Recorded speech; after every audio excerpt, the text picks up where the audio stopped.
بسم اللہ الرحمن الرحیم۔ اللہ کے نام سے شروع جو نہایت مہربان رحمت والا ہے۔ السلام علیکم ورحمۃ اللہ وبرکاتہ۔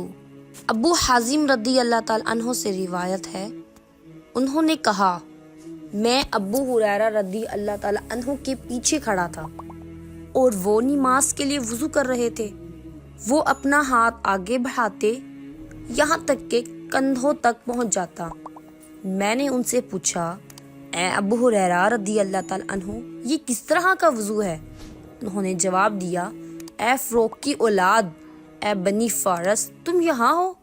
اگر مجھے پتا ہوتا کہ تم لوگ یہاں کھڑے ہو تو میں اس طرح وضو نہ کرتا۔ میں نے اپنے خلیل صلی اللہ علیہ وسلم کو فرماتے سنا تھا، مومن کا زیور وہاں پہنچے گا جہاں اس کے وضو کا پانی پہنچے گا۔ صحیح مسلم حدیث نمبر 586۔ جزاک اللہ خیرہ۔